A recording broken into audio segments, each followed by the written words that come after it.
Hey guys, Neil here at Sbardella Arms.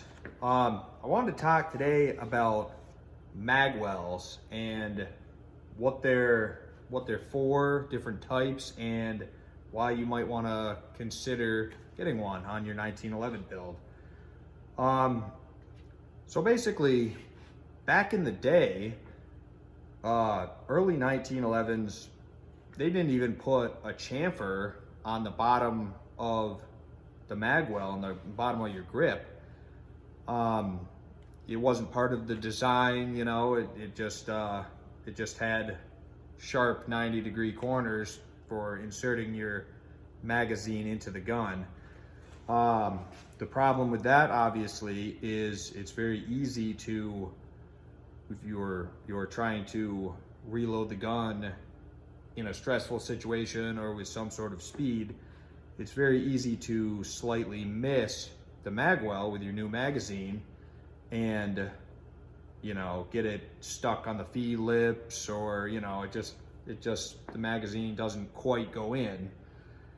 So early on, smiths it would be a common job for a pistol smith to put a slight chamfer on the bottom of your magwell, bottom of your frame, and that just helped get the magazine in. You could perform reloads a little bit quicker, a little bit more reliably.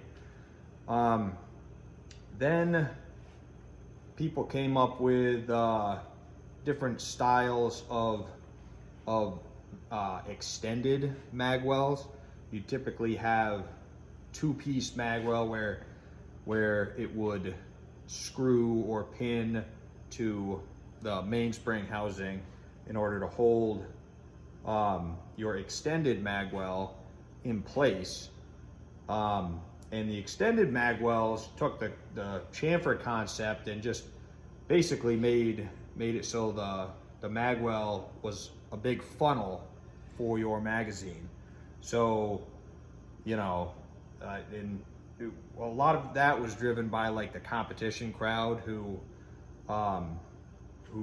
were into combat shooting sports, and, you know, if you could shave 1 or 2 seconds off your reloads, it was a big advantage. So the extended magwells came into play, and later one-piece magwells / mainspring housings were developed by several companies to where, like this one here, it's just one solid piece of metal.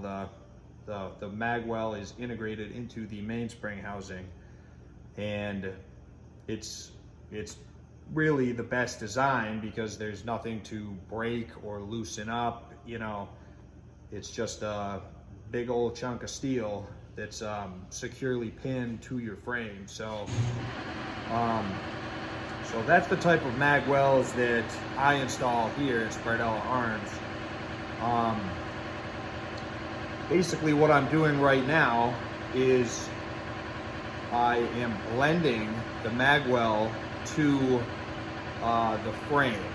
So, you know, a lot of these companies that produce these magwells claim that they can be shooter installed or dropped in, which a lot of them are very good and of course can be installed by an end user. But the only way you're going to get basically a perfect match between the frame and the magwell is if you hand blend it or somehow blend the parts together.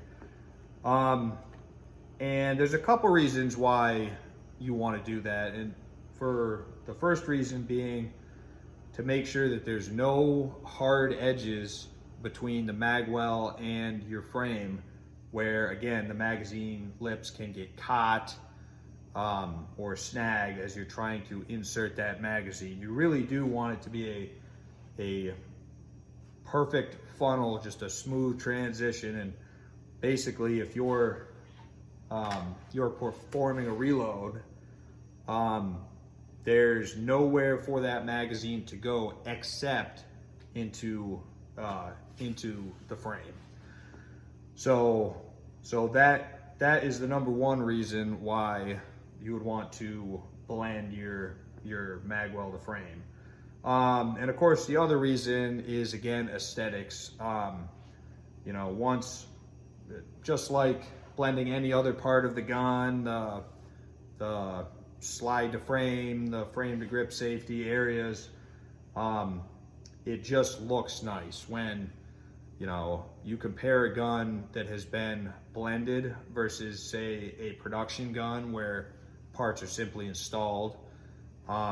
There's just no comparison in quality of workmanship. Now, of course, you're going to pay for that because this is yet another blending job. So,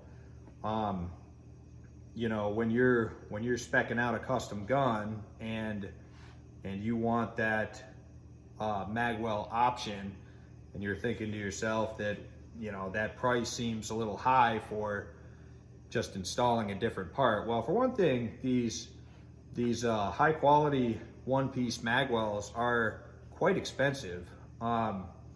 And the other part of that cost is the labor to do the blend work. You know, it's like we always blend a typical traditional mainspring housing to the frame on a non-magwell gun, but that is much quicker and easier than coming in and internally blending these angled surfaces. It really is quite a bit of work to do a magwell.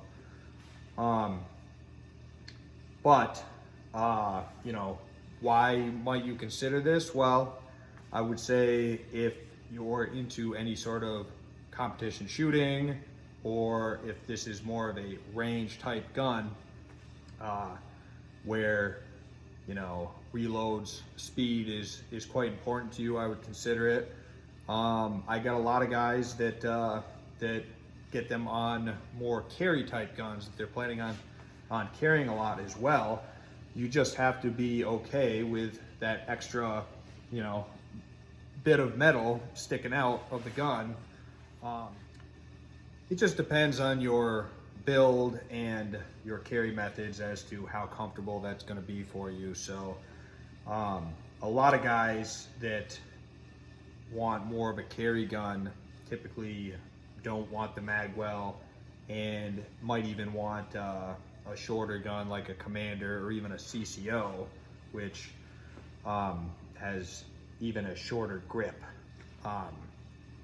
for carry. So it's personal choice, really depends on what the end use of the gun's going to be, but definitely something to consider on your next custom build.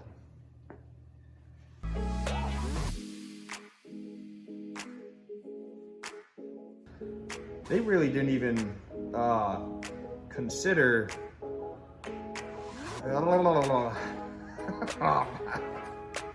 oh my god. It really just depends on your build and your carry methods, to where it depends on your build and your carry methods on if that is going to be an issue for you or be uncomfortable.